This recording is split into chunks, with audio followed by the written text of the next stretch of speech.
Well met, lords and ladies, Jacob Butter speaking, and a warm welcome to this week's Walking Wednesday.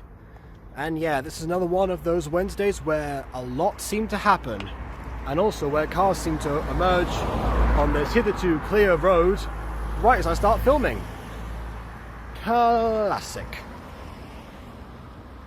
But yeah, there's a lot to get through for this one, so I guess, but it's all, most of it anyway, is sort of tied up in a theme, and that theme is music. Yeah, surprisingly, a lot of music stuff has been happening around the channel, particularly, I suppose, as a it started off from a little bit from last week, where, if you remember, I reviewed the entries for Johnny's, well, he's calling it either Eurovision or Gachavision. I'm not entirely sure. I mean, Eurovision itself was fairly recently, so I'm guessing as far as like branding goes, that was the idea. But it was essentially a collection that he had done of several songs, most of which were made by Eli, that had been made for different series, mostly ballet pops. I think there was a couple of jazz pops ones in there somewhere. But either way,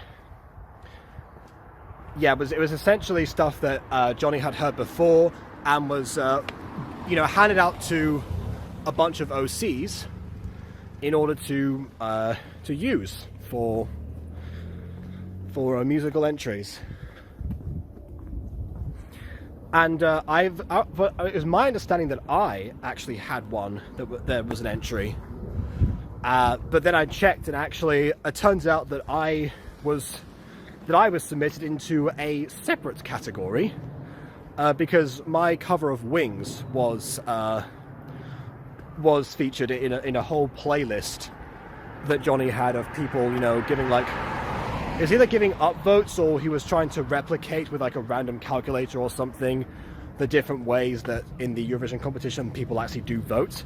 I never watched Eurovision personally, so I don't quite know how that works or how the results were generated, because it seemed like there were a bunch of points being handed out, more so than Johnny's audience reaches at the moment. So yeah, again, very confusing. Not really sure what that was about.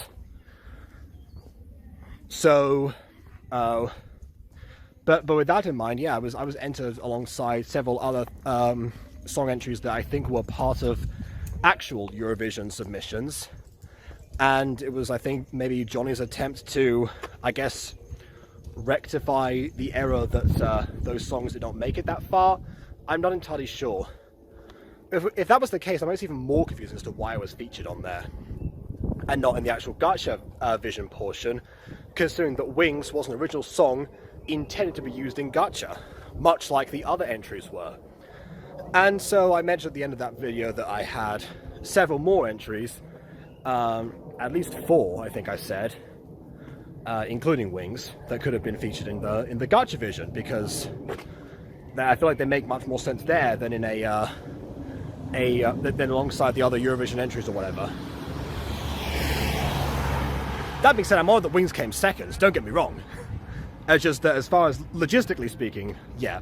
So I was originally going to either separate those out or make a separate upload of some different songs, because also back in 2022 I did re-recordings of almost every song that I had made up until that point.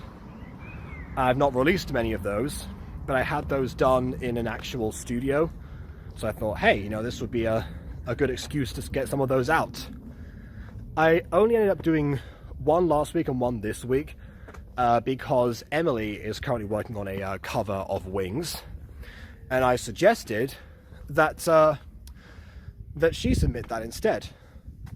And anyway, Wings was already a separate song upload that I remade, so it didn't need to be split up like Temi the Bad Boy did, for example, where it was, it was like at the end of a full remake. But yeah, that was not the only musical endeavor that I set upon. I actually also was focused on the remake of one of my favorite songs I've ever done, and at the time when it was made, my actual favorites, one of my favorite parodies, I mean.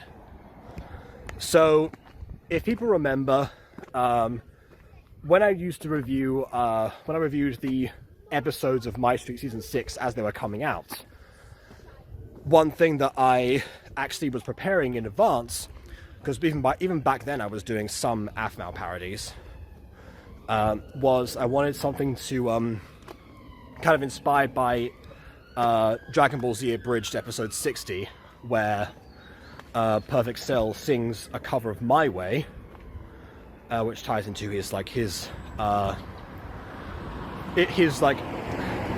in music, but also, you know, at the end having all the flashbacks and such as the villains being defeated. And, you know, call me crazy, but I had an inkling that the good guys were going to win in My Street Season 6, so I knew that the Demon Warlock's time was fast approaching an end. So after Reborn Part 1 came out and I saw the final battle was going to happen, I immediately started preparing for it. I had the footage ready and everything. So what I did was for the music videos, I normally compile them whenever I start the project. So I knew the stuff I was going to mention, because of course I'm going to just do like a cover, do like a whole full parody. So I wrote the song in advance. I think I recorded it in advance actually, and then synced up whatever I could, did all of the lyrics and such, and just waited until I had the footage of the final battle, which meant I was able to upload the Demon Warlock Swan Song, parody of Frank Sinatra's My Way, or Paul Anka's My Way, whichever one you want to go by, on the day, well, the direct day after the Reborn Part 2 came out and sealed Michael's fate. So I was able to strike while the iron was hot through some careful planning, but also because I'm starting to think now more that like songs with a more complex rhyme scheme just are more satisfying to listen to and to learn, and then also to parody, at least for me. Because if you think about like Be Prepared, for example, the Disney song, that one has up to, most songs have like A B A B, maybe A B C D or something. That one goes up to like F as far as rhyming schemes go. And but it's like it's structured in such a way where it's not like the traditional version. Some of them is like, you know, mid rhymes, some of which are, you know, we'll split those up a little bit further. You know, we'll bide our time essentially. So that song particularly, I was thinking like, yeah, that's probably why people, you know, hold it in such a high regard as far as Disney songs go. Apart from obviously Jeremy Irons and Jim Cummings and, you know, all those other details behind it. But I mean, like, more so than the other Disney songs particularly, or, you know, it seems like everyone always rates that as number one as far as villain songs go, and songs in Lion King itself.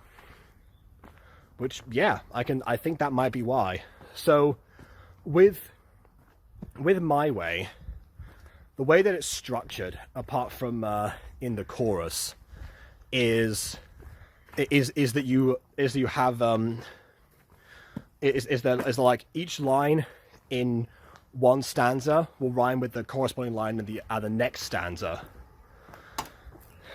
So you have like, and now the end is near, and so I face the final curtain, and then I guess regrets is a bit of a so I know my friend is not an exception to that, but most of the time this is the case. You know, my friend, I'll say it clear, I'll state my case, of which I'm certain. So you have near, clear, face, case, and curtain and certain. And I also found out during this that My Way was actually originally translated from a French song called Comme d'habitude. And that one actually doesn't have that, because it actually repeats Comme d'habitude in like every single line almost. So, again, the structure of it, I think, far better. Although then again, I haven't properly analysed the French lyrics. The reason I know that is because I thought making this remake was going to be a doozy. You know, I just go into my description, find the link to the karaoke track that I used or something, put that up again, because I know I used the same one to record, and then after that, replace like the original footage with the other ones, maybe do a bit of Gling.ai in order to make the lyrics a bit more, the captions a bit more captiony, which will end up happening. But no, it wasn't that simple. The reason it wasn't that simple was because that track no longer exists. I'm surprised, because I thought I must have linked it in the description, but for some reason it wasn't there. I think I might have taken it out when I realized that it was decommissioned, but now I think about it, I'm pretty sure I recorded with the exact same one. So I don't really know. I had to resync a bunch of stuff because I found a different instrumental that for some reason did not give me a copyright claim. Not complaining, I'm just confused. But yeah, after 2 hours I found a suitable version that was in the right key that I'd already recorded with, and then I was able to use. Because Comme d'habitude is actually in a higher key than My Way. But then the Paul Anka version, which I know now from a recently recovered Morecambe and Wise Christmas special, was actually also in that same higher key. I remembered it from there. But yeah, I found one was in the correct version that I already had, and because it was a studio record, I didn't want to like re-record it, even though I could have done that. But yeah, I thought it was better, to use the 2022 version, because mic quality. Not that I didn't add like reverb and amplify and whatever for a lot of those. But yeah, basically that took some time to sort out, and I had to resync it because it wasn't the exact same timing, weirdly enough, even though it was the same tempo. I didn't have to like shorten out anything. It was weird. Somehow it worked out, but it took a little bit of back and forth to figure out exactly what went wrong. So yeah, I missed the cutoff time. I was actually more prepared for the original time than I was this remake time, just because I thought I didn't need that much time this time.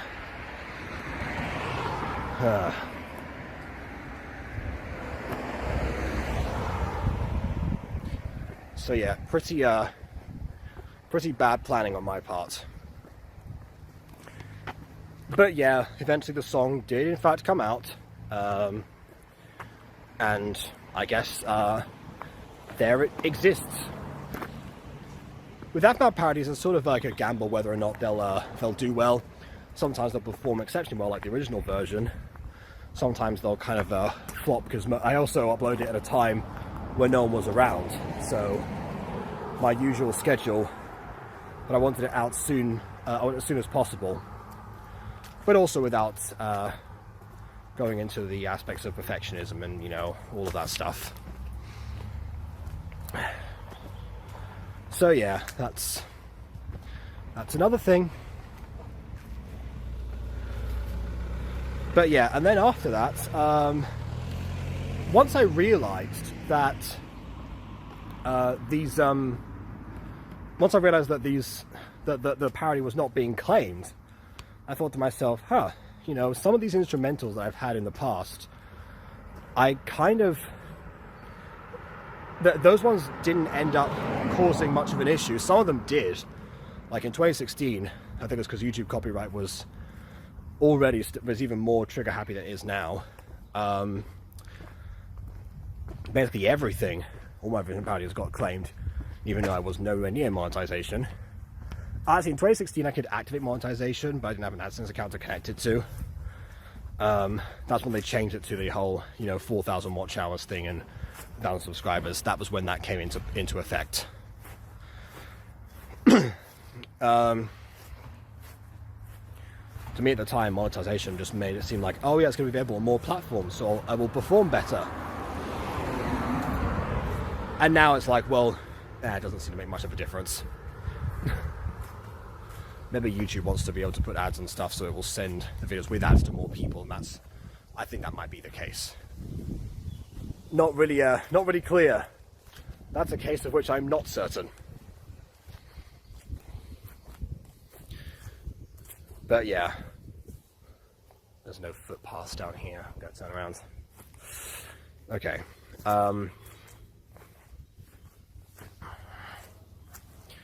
What else was I saying? Yeah, so it actually kind of gave me hope that there's still some place for parodies on my channel, because for Christmas I asked for a sound pad to produce music with, and that one, well, apart from the fact when I tried it, it had a bit of a delay issue. I see, it was something I was investigating, partly because I thought if I was going to make more music, then I would need something that was like an original composition, just so I could avoid any issues with licensing. But yeah, with this particular track, it seemed like that was readily available, and YouTube has not detected it. So maybe there is a place for parodies still. And then Aiden said, "Yeah, more parodies, please," because I was talking to him about this on call at one point. And he started going over ideas of stuff. He said that if I ever did like a Travis or Gareth one, he'd like to sing it because he's played those characters on 5 years later, not 5 years later, on Line Gate. Then I said to him, I already did a Travis parody in 2017, but I might do a Gareth one. But yeah, I had like a couple of them in the works that I wasn't really able to use all that much. Or I just got too busy. Like Spectrum of Vessel, for example, is one that I had planned. I also remembered as I was having a driving lesson today that I actually came up with one for Woof the Plush. So that's going to come as a shock to Aiden, because I know he hasn't watched these.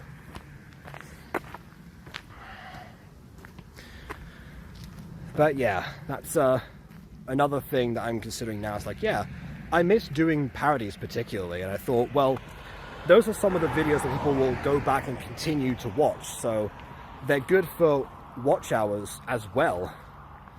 So there's really a lot of reasons to go into that, which is fantastic, of course.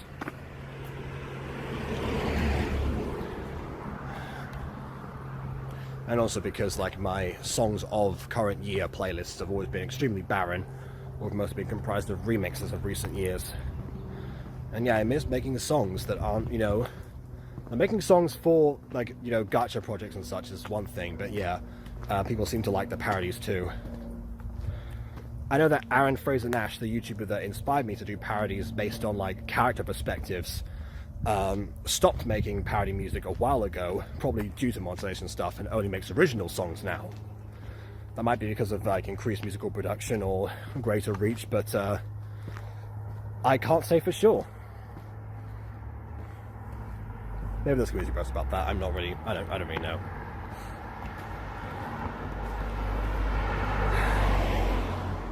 But yeah, that's something to continue to think about. Another thing that I've had to think about, of course, is the fact that I once again decided to go into the musical trilogy, so to speak, which was comprised of FAFSA, The Music Freaks, and My Passion. Usually not in that order, but of gacha reviews, I mean. But I kind of combined all of them last time, and I thought, hey, it's time to do it this time. And I originally talked to Aiden about this, because Normally he's available Monday, Wednesday, and Thursday specifically. And so I said, well, you know, would you be able to do Music Freaks today, which would be Monday, in that case? And then he said no, but we'd be fine to do that on Wednesday. So I was like, oh yeah, you know what? I'll start with FAFSA this time because we're nearing the end of that series. We had the finale to go, and that was it. And then I would do my passion, then, you know, end on a high note with the Music Freaks. Only for Aiden to say, after I'd already prepared the My Passion stream, hey, so Music Freaks tonight?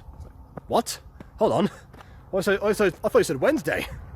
But no, it turns out he could do today, not today, Tuesday, yesterday, but not Wednesday, today. So that's why I had a bit of a panic to, you know, reschedule My Passion for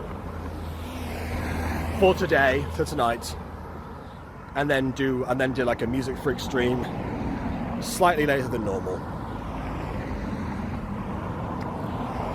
But hey, it kind of worked out because I was right. I was actually kind of concerned when I saw that Music Freaks episode because I remembered that we were sort of nearing.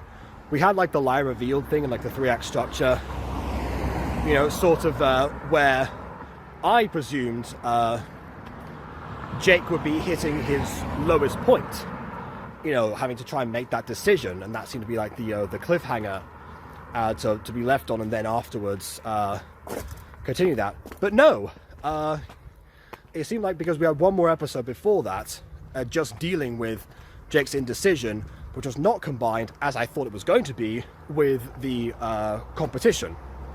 Because I thought, you know, the whole point was that it was a decision you have to make after the competition itself. So while that was going on, in his mind, in everyone's mind, they were thinking, well, what's Jake going to do after this is over? It's sort of like another layer of personal stakes. That's what I imagined was going to happen. What actually did happen, I guess spoilers for Music Freaks episode 9, I'm the only person who hasn't watched the series yet, so, you know, but take that for what you will. The whole episode is evolved around Jake's indecision, and also how his friends frame the other group. I said before this was actually very relatable to me because you know, back in the equivalent of 3rd grade, my 2 best friends hated each other, and they were constantly trying to, you know, compete for my attention and or for me to give them attention, more accurately. But yeah, and that kind of like weighed on me because like I know I got on with both of them, so you know, as much as you know, I was like, well, you know, I would much like to have, you know, time with both of you. I'm only one person, and in real life it's more difficult than when it's happened online, because online it's happened too, where people have had falling outs that have, you know, never been gotten over, and so when combining certain groups for certain different things, you know, that's something to bear in mind. But yeah, keeping people separated online and not with each other is far easier than it is when you go to the same school and your entire year group is comprised of, at the time, I think like 30 something of us, and we all one class. That was the biggest year group we actually had at the time. Then it went down to like 20 something for the rest of the years. Yeah, I went to a very small school when I was in Spain. Very tiny.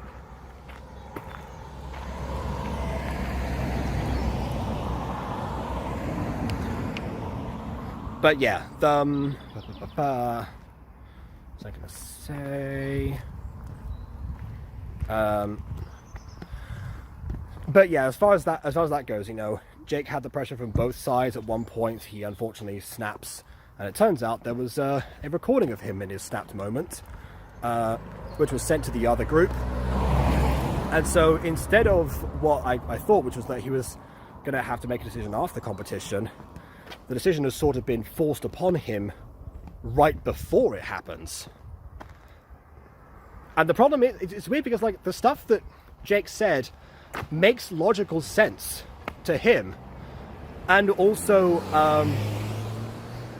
And also, the stuff that his friends say to pressure him, well, sort of pressure him, like, to think, like, logically, from their perspective, they only know certain things. So actually, even though Aiden predicted that that people are going to be very uncomfortable with that particular scene, I actually think it makes a lot of sense, even with a series that kind of like amps up the drama to severe degrees a lot of the time. But yeah, this time it actually sort of worked.